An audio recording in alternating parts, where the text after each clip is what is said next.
तो अब हम लोग चलते हैं कुछ प्रश्नों को हल करते हैं और तब फिर देखते हैं कि ये जो हम लोगों ने अभी कॉन्सेप्ट सीखा है उस वो कितना यूजफुल है। तो चलिए हम लोग प्रश्न उत्तर पर चलते हैं। तो इसमें हम लोग देख सकते हैं कि पहला प्रश्न जो है उसमें पूछा गया है हम लोगों से कि बिंदु 2 3 तथा 4 1 के बीच दूरी निकालिए। ठीक है, तो यहाँ पर दो बिंदु हैं, तो बिंदु के आप चाहे तो नाम लिख सकते हैं। तो पी बिंदु मान लेते हैं कि 2 3 है, और क्यू बिंदु के जो निर्देशांक हैं वो 4 1 है। आप अपनी सुविधा अनुसार पी और क्यू नाम चुन रहे हैं। आप चाहें तो इस दोनों बिंदुओं के और भी कुछ नाम चुन सकते हैं, इससे कोई फर्क नहीं पड़ेगा, उसके जो दूरी होंगे वो और हमेशा सेम ही आएंगे। तो हम लोगों ने क्या देखा था कि P और Q जो कि एक सामान्य बिंदु था, उसकी जो दूरी होती है वो किस तरह से होती है, x2 minus x1 square plus y2 minus y1 का स्क्वायर। और ऊपर पर जो ये चिन्ह है वो क्या है, वर्गमूल का, ये वाला, ये वर्गमूल को सूचित करता है। ठीक है, आप चाहें तो उलट भी सकते हैं, x1 माइनस x2 का स्क्वायर या फिर y1 माइनस y2 का स्क्वायर, इससे कोई फर्क नहीं पड़ेगा। ठीक है, तो यहाँ पर हम लोग चाहे तो इसको बोल सकते हैं x1 y1 p वाले बिंदु को, और q को बोल सकते हैं x2 y2, मतलब q के निर्देशांक को। तो x2 हम लोग के पास कितना है, x2 कितना हो गया 4, और x1 कितना है 2। तो 4 माइनस 2 और उसका स्क्वायर, और उसी तरह से प्लस y2 माइनस y1, तो y2 कितना है 1 और y1 कितना है 3, तो y1 माइनस 3 का स्क्वायर। तो आप क्या देखते हैं यहाँ पर, 4 में से 2 गया 2, तो 2 का स्क्वायर प्लस 1 माइनस 3 यानी कि -2 का स्क्वायर।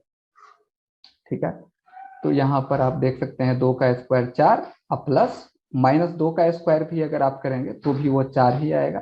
तो ये कितना हो गया, 4 4 8, तो रूट अंडर 8। आप चाहें तो इसको और सरल कर सकते हैं, ये कितना हो जाएगा 2√2। क्यों, क्योंकि 8 को लिख सकते हैं 2 गुने 4, और 4 का स्क्वायर रूट जो होता है वो 2 होता है। आप इसको आसानी से सरल कर सकते हैं। तो इस तरह से हम लोग क्या देखते हैं कि अगर दो बिंदु दिया हुआ हो P और Q, तो इसका जो दूरी होता है वो हम लोग सरलता के साथ निकाल सकते हैं। तो PQ जो है वो कितना आ गया, 2√2। चलिए अब हम लोग दूसरे प्रश्न पर देखते हैं। जैसे कि एक प्रश्न इस तरह से भी दिया जा सकता है कि अगर आपके पास 3 बिंदु हैं, जैसे मान लेते हैं इस बिंदु को P, इस बिंदु को Q और इस बिंदु को R मानते हैं। तो P के निर्देशांक कितने हैं 1 5, Q के कितने हैं 2 3, और R के कितने हैं -2 -11। तो 3 बिंदु दिए हुए हों और आपसे ये पूछा जाए कि पता कीजिए कि ये तीनों बिंदु संरेखी हैं या नहीं। तो सबसे पहले मैं आपसे चाहूंगा कि आप थोड़ी देर के लिए वीडियो पॉज करें और सोचें कि ये संरेखी रेखा क्या होते हैं। ठीक है, या बिंदु जो होते हैं वो संरेखी कब होते हैं। ठीक है, तो 3 बिंदु को संरेखी तब बोला जाता है जब ये तीनों ही बिंदु एक ही रेखा पर अवस्थित हों। ठीक है, जैसे कि एग्जाम्पल के तौर पर ले लेते हैं, मान लेते हैं कि एक रेखा ये है और उस पर अगर 3 बिंदु इस तरह से अवस्थित हों, तो इन तीनों बिंदु को क्या बोलते हैं, संरेखी। ठीक है, संरेखी होने के लिए शर्त यह है कि आप तीनों बिंदुओं के बीच की आपस में दूरी निकाल लीजिए। तो आपस में दूरी कितने तरह से संभव है, जैसे कि बिंदु कितने हैं P, Q और R। तो इन तीनों के बीच की दूरी किस तरह से लिखी जा सकती है, P से Q के बीच की एक दूरी हो जाएगी, उसी तरह से P से R के बीच की एक दूरी हो जाएगी, और फिर Q और R के बीच की दूरी होगी। और तो कोई दूरी संबंध पॉसिबल नहीं है। ठीक है, तो यही 3 तरह की दूरी पॉसिबल है, P से Q के बीच की दूरी, P से R के बीच की दूरी और QR के बीच की दूरी। ठीक है, तो ये तीनों दूरी को निकालते हैं और तब हम लोग देखेंगे कि ये बिंदु संरेखी है कि नहीं। उसके लिए हम लोग एक शर्त को दिखाएंगे कि अगर ये शर्त होता है, ठीक है, तो फिर वो संरेखी होंगे। अगर ये शर्त नहीं होता है, देन हम लोग मान लेंगे कि वो संरेखी नहीं है। तो वो शर्त मैं बाद में बताऊंगा, पहले हम लोग ये देख लेते हैं कि इन तीनों दूरी को कैसे परिकलित करेंगे। ठीक है, तो P और Q को पहले निकालते हैं। तो आप क्या कीजिए कि P और Q के निर्देशांक पर जाइए। तो Q का जो x निर्देशांक है कितना है 2, और P का कितना है 1। तो इसका जो फॉर्मूला में रखेंगे तो क्या होगा, x2 माइनस x1 का square plus y2 minus y1 का स्क्वायर। तो y2 कितना है 3 और y1 कितना हो गया 5। तो 3 माइनस 5 का स्क्वायर, तो ये दूरी कितना हो जाएगा, 2 माइनस 1 में 2 में से गया तो 1, तो 1 का स्क्वायर प्लस 3 में से 5 गया तो -2 का स्क्वायर। तो ये कितना हो जाएगा 1 और प्लस 2 का स्क्वायर कितना हो जाएगा 4, तो ये कितना हो जाएगा √5। ठीक है, ये पी क्यू हो गया। उसी तरह से अब हम लोग क्या निकालेंगे, ये पी क्यू तो निकाल लिए, अब पी आर निकालते हैं, पी आर। ठीक है, तो पी को पहला और आर को दूसरा बिंदु मानते हुए फिर से निकाल लीजिए। तो आर यहाँ पर है, तो आर का जो एक्स निर्देशांक क्या है, कितना है -2 -1 का स्क्वायर प्लस -11 और फिर -5 का स्क्वायर। ठीक है, तो इस तरह से आप क्या देखते हैं, फिर से यहाँ पर निकाल लेंगे -2 -1 तो -3 का स्क्वायर, अब प्लस -11 और -6 तो कितना हो जाएगा -16 का स्क्वायर। ठीक है, तो ये कितना हो जाएगा 3 का स्क्वायर 9, और ये 16 का हम लोग यहाँ कर लेते हैं 256 आनी चाहिए, मैं देख लेता हूँ एक बार।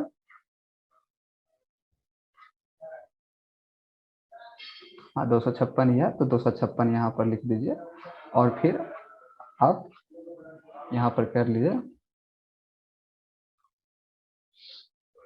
तो कितना हो गया ये 265 रूट में आ गया। तो हम लोग पी आर भी निकाल लिए। अब हम लोग के पास क्या बचा हुआ है क्यू आर। तो क्यू आर निकालने के लिए भी आप सेम फॉर्मूला को अपनाइएगा क्यू आर। तो मान लेते हैं क्यू पहली बिंदु है और आर दूसरी बिंदु है, तो फिर आप वहां से x2 - x1 वाली फॉर्मूला पर बैठा दीजिए इसको। -2 -2 का स्क्वायर प्लस -11 -3 का स्क्वायर, और एक आप सेम तरह से फॉलो कर सकते हैं, ये जस्ट कैलकुलेशन है।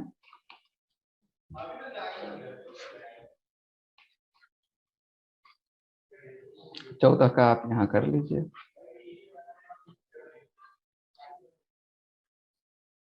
196, और जब आप इसको कीजिएगा तो ये कितना आएगा,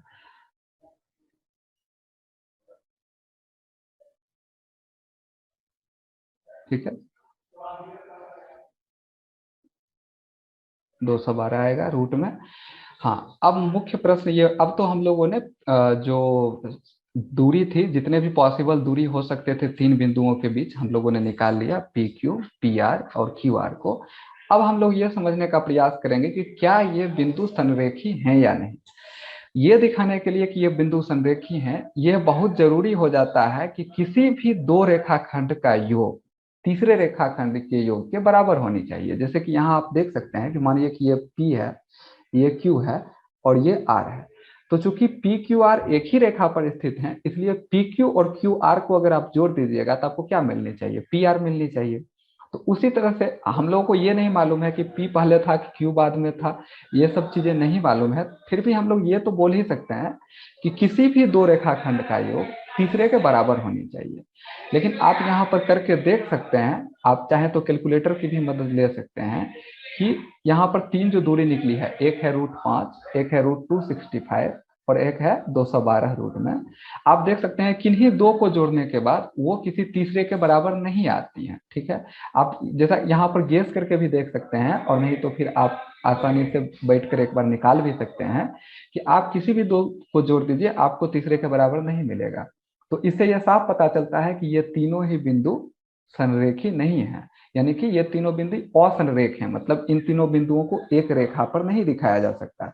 जैसे मान लीजिए कि P और Q को आप एक रेखा पर ले भी आए, तो R जो होगा वो इस रेखा पर नहीं होगा, या तो वो ऊपर होगा, नीचे होगा, कहीं दूसरे जगह होगा, लेकिन वो इस रेखा खंड पर स्थित नहीं होगा। ठीक है, अगर मान लेते हैं कि PQ पहले से ही रेखा पर स्थित हो, तो R जो होगा वो कहीं दूसरे जगह होगा, इस रेखा पर नहीं होगा।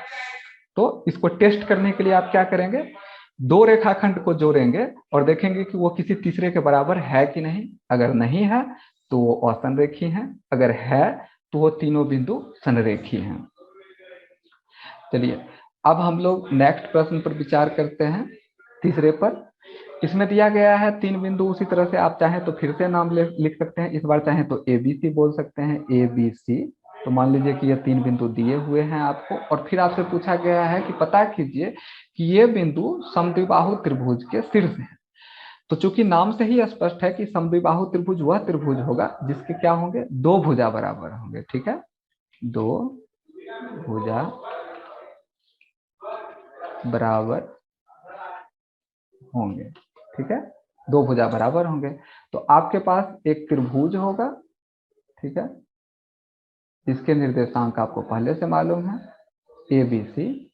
ए का निर्देशांक कितना है, 5-2, बी का 6-4 और सी का 7-2।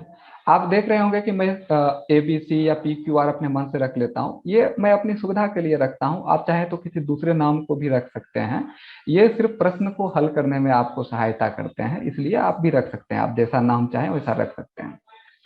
तो अब इसमें हम लोग यहाँ पर देखेंगे कि क्या यह त्रिभुज समद्विबाहु है। समद्विबाहु होने का मतलब है कि इसके जो दो भुजा का जो माप होगा वह बराबर होगा। दो भुजा इसके क्या होने चाहिए, बराबर होने चाहिए। ठीक है, तो भुजाओं, ये जो बिंदुओं के बीच की जो दूरी है वही भुजा का माप होगा। तो यहाँ पर ए और बी के जो बीच की दूरी है वह क्या कहलाएगी, ए बी भुजा। उसी तरह से ए और सी के बीच की दूरी है वो एसी भुजा कहलाएगी, और बी बिंदु और सी बिंदु के बीच की दूरी को बीसी भुजा। मैं इसको पूर्णतः हल नहीं करूंगा, आप क्या करें कि ए बी दूरी को निकाल लें, बीसी को निकाल लीजिए और एसी को निकाल लीजिए। इन तीनों भुजा को निकालिए और देखिए कि क्या इन तीनों में से दो भुजा आपस में मिल रही हैं। ठीक है, क्या उन दोनों भुजाओं का परिमाण बराबर है। ठीक है, मतलब परिमाण मतलब जैसे मान लीजिए कि ए बी 10 और ए सी 10, मैं जस्ट एक नाम ले रहा हूँ, जरूरी नहीं है कि 10 ही आए। इस तरह के अगर दो भुजा आपस में बराबर हैं तो आप उसे समद्विबाहु त्रिभुज बोल सकते हैं। आप इस प्रश्न को खुद से हल कीजिए दूरी सूत्र का प्रयोग करके। तो आप यहाँ पर ये भी देख रहे होंगे कि चूंकि यहाँ पर सिर्फ निर्देशांक दिया हुआ था और हम लोग ये स्थापित करने में कामयाब हो सकते हैं कि ये समद्विबाहु त्रिभुज है या नहीं। तो आप देख सकते हैं कि निर्देशांक ज्यामिति बीज गणितीय तरीके से ज्यामिति का अध्ययन करने में मदद करती है। जैसे कोई भी त्रिभुज समद्विबाहु है कि नहीं, यह एक ज्यामितीय तथ्य है।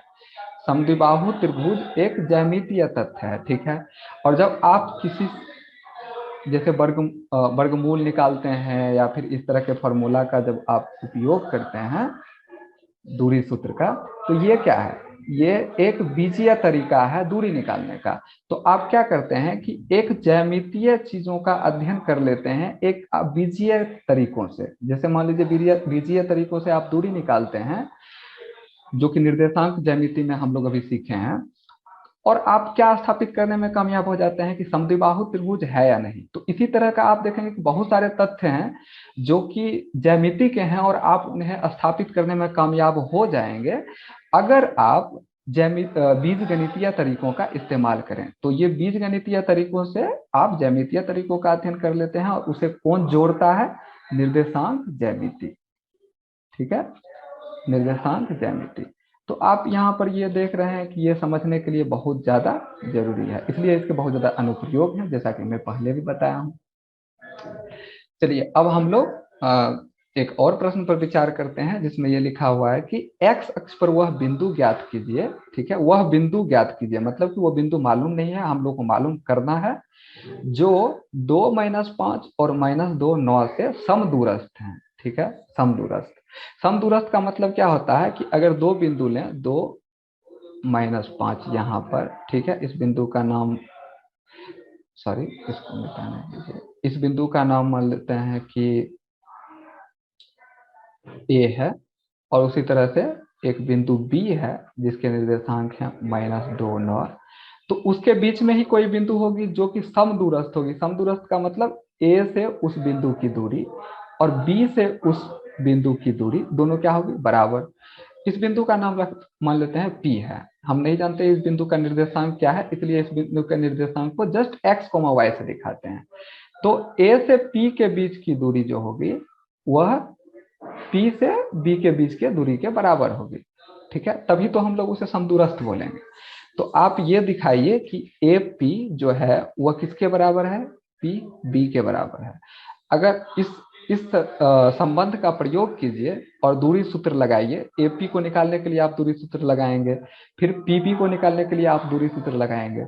ठीक है। तो एपी और पी इक्वल टू पीबी जब आप कर देंगे, जो कि समीकरण में दिया हुआ था, तब आप यह दिखा सकते हैं कि वो बिंदु क्या है। मतलब कि बिंदु जो है वो जिसका हम लोग एक्स और वाई निर्देशांक के रूप तौर पर लिखे थे, तो उसमें एक्स कितना है, वाई कितना है। लेकिन यहाँ पर एक और महत्वपूर्ण बात है जिसका प्रयोग आप पहले से कर सकते हैं। ठीक है, वो क्या है कि पहले से ही लिखा हुआ है कि एक्स अक्ष पर वह बिंदु ज्ञात कीजिए। ठीक है, यहां पर लिखा हुआ है कि एक्स अक्ष पर वह बिंदु ज्ञात कीजिए। तो एक्स अक्ष पर अगर कोई बिंदु अवस्थित हो तो यह गारंटी दे देता है कि उसके जो वाई निर्देशांक होंगे वह जीरो होंगे, क्योंकि आप याद कीजिए कि एक्स अक्ष पर कोई भी बिंदु होता था तो उसके निर्देशांक कैसे होते थे, एक्स जीरो। यहाँ पर मैं एक छोटा सा निर्देशांक तल का निर्माण कर देता हूं। तो मान लीजिए एक्स अक्ष पर कोई बिंदु, मतलब ये बिंदु, ठीक है, मैं कलर चेंज कर देता हूं, सॉरी, ये बिंदु, ठीक है, ये एक्स अक्ष पर स्थित है, एक्स अक्ष। तो चूंकि ये एक्स अक्ष पर स्थित है इसलिए इसके एक्स निर्देशांक तो होंगे लेकिन वाई निर्देशांक नहीं होगा, क्योंकि हम लोग वाई दिशा में जाते ही नहीं। ठीक है, इसलिए इसके जो निर्देशांक होंगे वो वाई निर्देशांक हमेशा ही जीरो होंगे। इसलिए आप चाहें तो शुरू से ही वाई निर्देशांक को जीरो सेट कर सकते हैं। तो इसलिए यहाँ पर पी एक्स जो कोमा वाई लिखा हुआ है, वाई ना लिख करके आप चाहें तो डायरेक्ट जीरो लिख सकते हैं। तो अब आपके पास एक ही अज्ञात जानकारी है एक्स, और इस समीकरण का जब आप प्रयोग करेंगे, मतलब AP बराबर PB, तो आप उस x को निकालने में कामयाब हो जाएंगे। आप खुद से करके देखें, आप निकाल सकते हैं, लेकिन आप ये प्रयोग कीजिएगा, ये वाला संबंध x, 0।